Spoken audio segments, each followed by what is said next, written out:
What's going on, guys, and welcome back to the channel. So as many of you guys know, we are building the NASCAR go-kart, and there's this company that I've been talking with back and forth, and yeah, they sent me something in the mail today.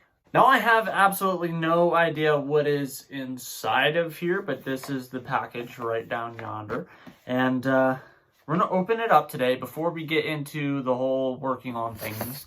Pulling out my wife's pink pocket knife.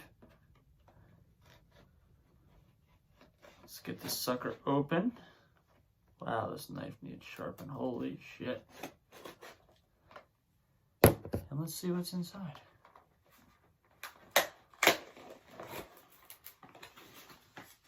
So, there's a certain company I've done videos on, right? Done a couple reviews, different stuff like that. And, free of charge, they sent me 5 things.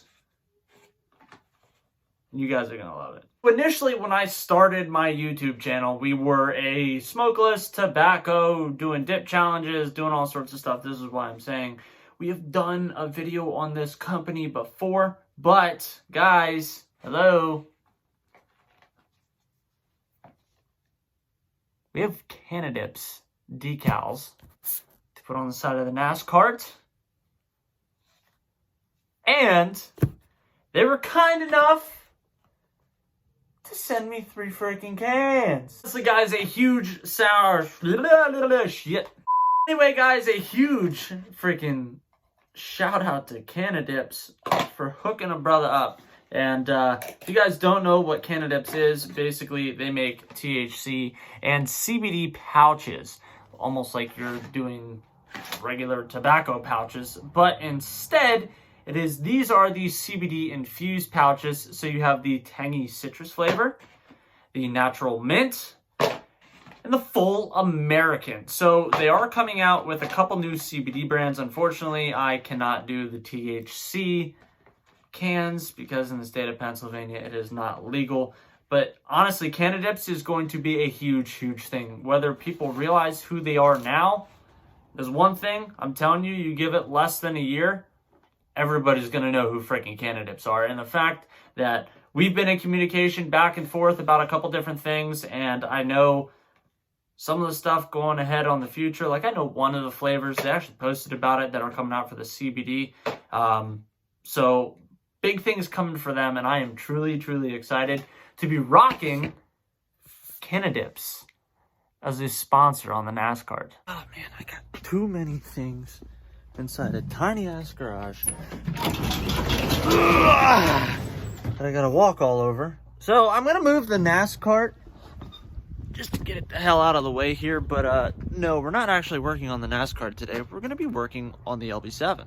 As you guys can see, we do have a new grill for the Duramax, which is not going to be in this video because I actually need to prep it, have it painted. And you remember how the other day I smashed everything? Yeah, I need this emblem. So, kind of flopped on that one. So we're actually going to need this when we do ultimately go to replace the grill. What we are working on today is actually in this teeny tiny box right here.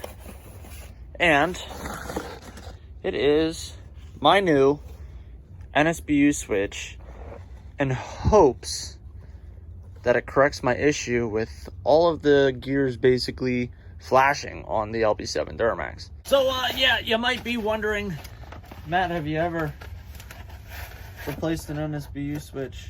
And the answer is no. So I guess we're gonna learn as we go today. Now there is instructions in the package. I got this for like, I want to say like 90 bucks. So we're gonna attempt to read through these instructions. I don't think it's gonna be too difficult, but hopefully it solves our issue. Pretty positive the truck's still dead due to the fact that I haven't done anything to make it not dead. Yep, we are dead. I can't even see any lights on the dash other than the service engine scene light, which is no freaking surprise. Can't be too hard to figure out, right? So we're in park. I guess I need to put the key in the ignition. That would probably help. So we got park, reverse. Should be in neutral there.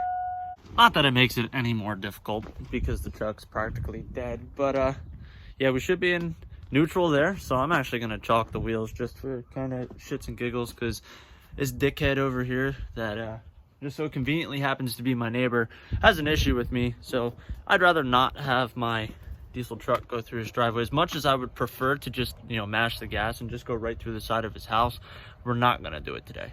As stated in the last Duramax upload, this is just really dirty around here, plus the issues that I'm having. I'm just doing this kind of to see if this is the cause. It actually looks like, because I can kind of see right now, it looks like there's stones stuck up on the inside. Here, I'm gonna see if I can get up in there. That way you guys can see down on the bottom. You can see there's crud and stuff down on the bottom. But we're gonna attempt to get this off with a 15mm wrench. My socket's a little bit too big, so kind of figured that the shaft would get in the way.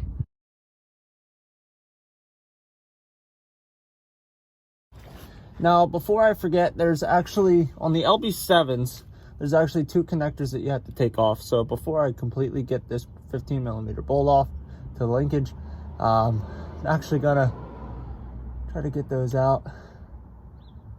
This sucks. I should have jacked this sucker up, man. This is great. This is a good time. Always having a good time over here on Snussy Copen's YouTube channel. It's fantastic. In case anybody was wondering, nothing ever runs right. I feel like this video should have been like titled, or should be titled, "What Not to Do When Changing Out Your NSBU Switch," because they use freaking glue, and it's of course cold as freaking balls here. So I got this freaking plug out, but the other one I've been fighting with for literally the past 20 minutes. And yeah, I just got pissed and shredded the current NSBU switch. So once everything is off, I'm just gonna take that plug out because they glue it. And with it being like 35 degrees, it's not really ideal to be trying to do this. And yeah.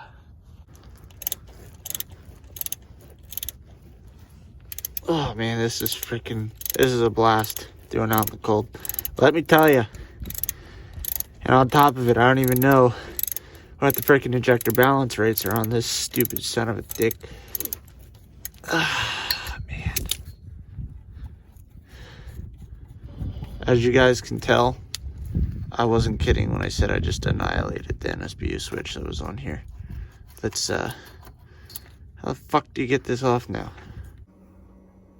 So I came inside to warm up, but look at how freaking dirty that sucker was. Oh yeah, when I say I literally annihilated it, yeah, I wasn't kidding. So now I guess the next crappy thing that arises because of me getting pissed off because it's so cold, and the glue, I didn't have anything to heat it up with, and ended up just annihilating the old NSBU switch. I don't think there's anything wrong with the connectors, but that is an issue that I might run into. If it comes to that point, then I'll just order a new connector. But I'm gonna try to figure out what all needs to be done to put this sucker back on, because we do have this little piece right here, which I'm assuming just goes on one of the holes. There's only 2 spots for it. And then also this piece right here, I'm going to try to figure out what that is too. Well guys, I guess it's all or nothing at this point. I'm going to file this down just a little bit and then put our new NSBU switch on. And maybe I'll have my dad come down here with his 6.7 and try to jump this thing, see if we can possibly even get this thing fired up today. Whew. Alrighty guys, well unfortunately I cannot start it up for you guys or really even show you because like I said in the beginning of the video, the truck is actually dead. My dad's not around to be able to jump me. I can't jump it with the Jetta, so that was kind of a pain in the ass, not gonna lie, just because of the glue and everything like that. I definitely not like a super hard install. It's just I'm pretty sure that was probably the factory NSBU switch on my Duramax. But if this was your first time watching a video on my channel, guys, I hope you give this video a big thumbs up. Smash that subscribe button down below, and I will catch you guys in the next one. Hopefully the Duramax starts.